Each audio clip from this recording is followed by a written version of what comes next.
komunikasi sinyal dan sistem dalam gambar dan video di media sosial yang disusun oleh saya, Rizky Raditya Tama, dengan NIM 2025-52502.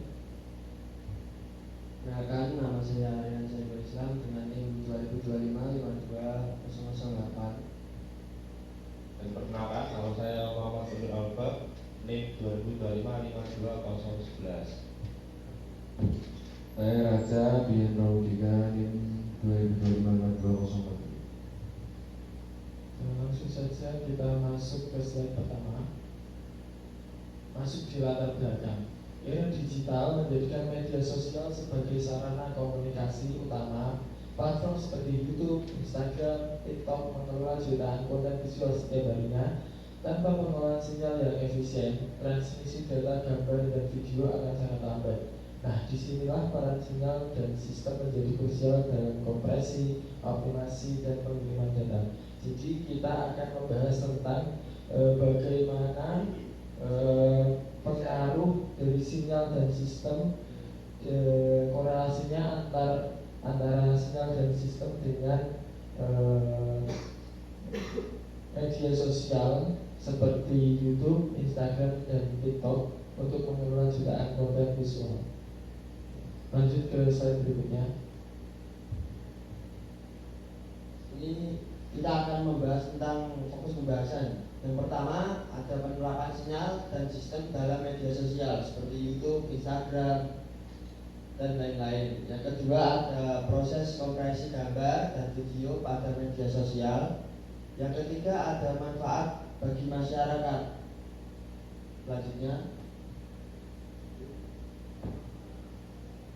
Apa yang dimaksud sinyal?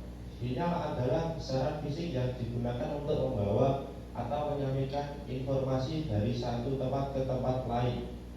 Dalam dunia elektronika dan komunikasi, sinyal biasanya berbentuk tegangan listrik, arus listrik, gelombang suara, cahaya, maupun gelombang elektromagnetik yang berubah terhadap waktu.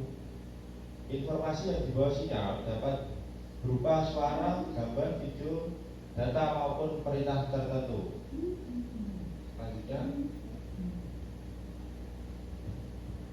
Selanjutnya tentang sistem. Jadi sistem itu apa? Sistem adalah sekumpulan komponen elektronik yang saling terhubung dan bekerja bersama untuk menerima masukan atau input, untuk mengelola data, kemudian menghasilkan keluaran atau output sesuai fungsi yang diinginkan.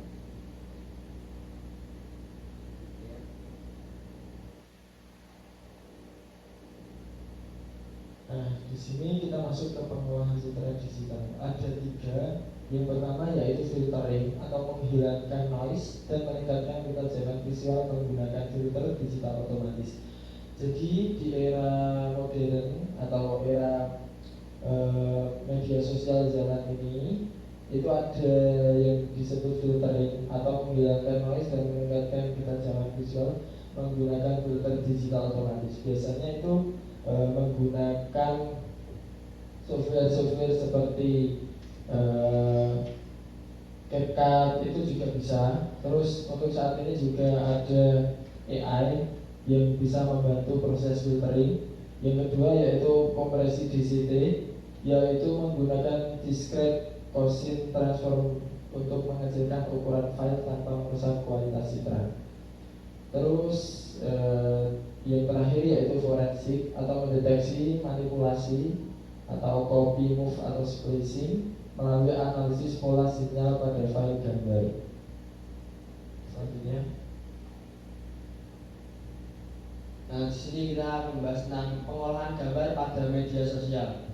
Dalam proses pengumpulan, penyimpanan, analisis, dan penggunaan data yang berasal dari aktivitas pengguna di berbagai platform media sosial seperti YouTube, Instagram, dan WhatsApp, dan lain-lain. Dalam prosesnya, pengolahan data media sosial dilakukan dengan menggunakan teknologi komputer, algoritma, dan kecerdasan buatan atau artificial intelligence atau AI. Selanjutnya ada kompresi gambar dan video. Maksud di sini adalah video digital terdiri dari kumpulan frame gambar yang diproses secara berurutan. Karena ukuran data video sangat besar, media sosial menggunakan teknik kompresi video agar proses streaming lebih efisien. Salah satu standar kompresi yang umum digunakan adalah H.264. Selanjutnya ada penggunaan dari AI. Jadi teknologi AI ini sudah semakin berkembang di dunia modern yang sekarang. Untuk meningkatkan efisiensi baterai dan kualitas visual, sistem AI mampu memprediksi frame video dan mengurangi data yang tidak diperlukan sehingga proses streaming menjadi lebih ringan tanpa mengurangi kualitas secara signifikan. Media sosial seperti TikTok dan YouTube memanfaatkan teknologi ini agar penggunaan tetap dapat menikmati video dengan lancar meskipun kondisi jaringan internet berbeda-beda. Sistem akan secara otomatis menggunakan resolusi video berdasarkan kecepatan internet. Jadi sekarang itu biasanya kita mengedit video sampai harian. Sekarang kalau kita menggunakan AI bisa langsung mungkin 1 jam atau bahkan 10 menit udah jadi gitu.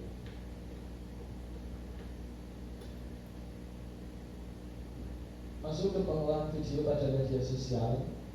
Nah, pengolahan video pada media sosial adalah proses pembuatan, penyuntingan, penyimpanan, hingga penyebaran video melalui platform media sosial seperti YouTube, TikTok, Instagram, dan Facebook.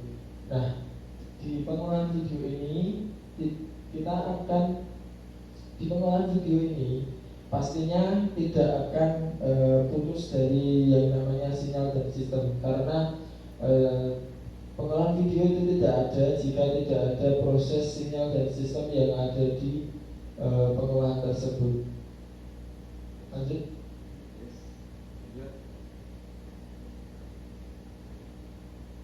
Nah, selanjutnya ada manfaat sinyal dan sistem dalam media sosial seperti YouTube, TikTok, Instagram, dan Facebook. Yang pertama ada proses mempercepat upload dan download gambar maupun video. Yang kedua ada membantu menghemat penggunaan bandwidth internet. Bandwidth internet adalah kapasitas jaringan yang digunakan untuk mengirim data. Kemudian yang ketiga ada memperbaiki kualitas gambar dan video. Teknologi pemrosesan sinyal dapat digunakan untuk mengurangi noise atau gangguan yang ada pada gambar dan suara. Kemudian yang keempat ada untuk mendukung pengembangan sistem rekomendasi konten berbasis kecerdasan buatan atau artificial intelligence atau AI.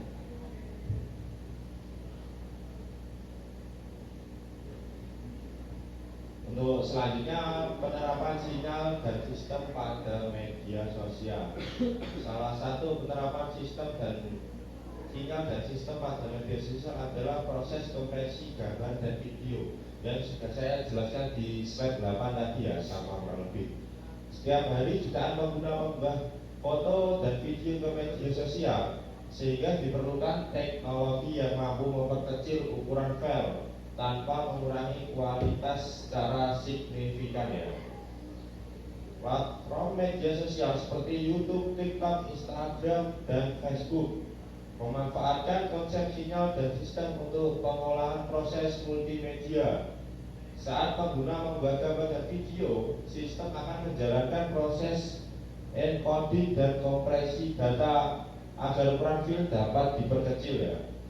Tujuan proses ini dilakukan adalah untuk mengurangi penggunaan bandwidth internet serta mempercepat proses upload dan download tanpa mengurangi kualitas file secara signifikan. Selanjutnya ada dampak pengolahan sinyal sistem pada media sosial. Sebenarnya tadi itu sudah dijelasin semua, ada baik. Nah, kita ini ringkas jadi satu antara dampak positif dan dampak negatif. Yang pertama ada dampak positifnya, itu mempermudah komunikasi dan penyebaran informasi secara cepat. Tapi dengan adanya dampak positif itu juga ada akibatnya, yaitu penyebaran hoax melalui manipulasi gambar dan video. Karena sekarang itu kayak edit video menggunakan AI itu gampang banget Terus selanjutnya ada meningkatkan kualitas gambar dan video digital. Seperti yang dijelaskan tadi, ada kompresi gambar dan penggunaan AI. Terus dampak negatifnya penyalahgunaan data pribadi pengguna. Terus yang ketiga ada membantu proses pembelajaran melalui video edukasi online. Sekarang ini banyak ya edukasi-edukasi yang ada di TikTok, di YouTube, di Instagram dan lain-lain. Terus dampak negatifnya ketergantungan masyarakat terhadap media sosial. Sekarang ini anak-anak muda udah banyak banget ada impactnya dari media sosial ya. Terus yang keempat ada mendukung promosi dan pemasaran digital. Jadi dampak negatifnya munculnya deepfake dan rekayasa visual digital. Udah banyak ya rekayasa. Terus yang kelima ada menghemat bandwidth internet melalui sistem kompresi data yang tadi sudah dijelasin. Terus dampak negatifnya itu penyebaran konten negatif secara lebih cepat. Sebenarnya secara keseluruhan itu sama.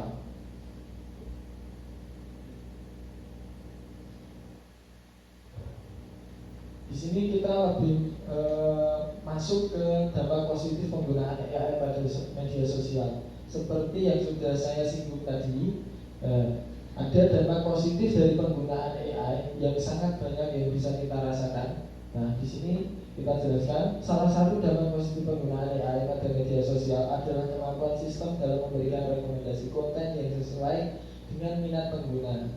Misal kita sebagai konten kreator, jika kita bertanya dengan AI apa konten yang dapat kita upload di YouTube, di TikTok, di Instagram, nanti kita bisa memberitahu kepada AI tentang kreativitas kita, apa hobi-hobi kita. Nanti AI bisa memberikan kita beberapa konten yang sangat sesuai dengan minat dan bakat kita.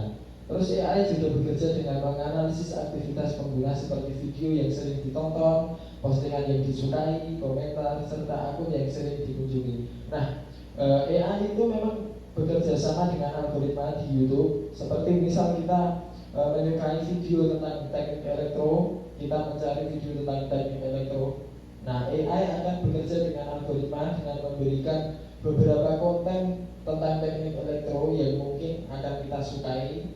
Dan akhirnya kita sering diberikan algoritma tentang konten-konten yang berbasis teknik elektro seperti itu. Lanjut.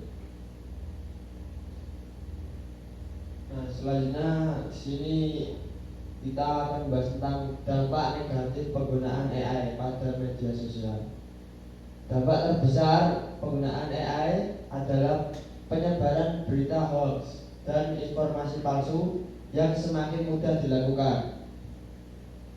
Teknologi AI mampu membuat gambar, suara maupun video palsu yang terlihat sangat nyata atau real melalui teknologi deepfake, sehingga masyarakat sering kesulitan membedakan informasi asli dan manipulasi digital atau informasi yang fake. Kemudian hal ini dapat menyebabkan kesalahpahaman atau mempengaruhi opini publik, bahkan menimbulkan konflik sosial. Nah, kita sebagai Gen Z, kita punya responsibility terbesar terhadap dampak negatif dari penggunaan AI pada sosial media. Kita harus bisa mengedukasi semua kalangan yang ada di dekat kita, mulai anak-anak yang sudah main HP, main media sosial, mulai orang tua, agar hal-hal negatif itu bisa kita tanggulangi minimal di lingkungan kita ya teman-teman.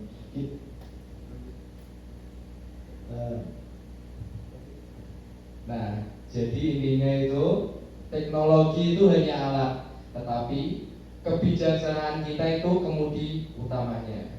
Ya, intinya gitu. Sebelum kami tutup, saya akan kelompok 7 akan mengutip kata-kata legendaris dari Tan Malaka. Bila kaum muda yang telah belajar di sekolah menganggap dirinya terlalu tinggi dan pintar untuk melebur dengan masyarakat yang bekerja dengan cangkul dan hanya memiliki cita-cita yang sederhana, maka lebih baik pendidikan itu tidak diberikan sama sekali. Kita sebagai anak kuliah, kita memiliki responsibility, kita memiliki tanggung jawab yang besar terhadap masyarakat yang ada di lingkungan kita. Sebelum kami tutup, apakah ada teman-teman yang ingin bertanya? Oh, sepertinya teman-teman sudah paham ya. Jadi tidak usah ada sesi tanya jawab. Oke, langsung saja kita tutup. Saya Radit. Saya Rehat. Saya Ulil. Saya Raja. Kita tutup presentasi hari ini. Terima kasih yang sudah menonton dan terima kasih untuk Bu Ita. Wassalamualaikum warahmatullahi wabarakatuh.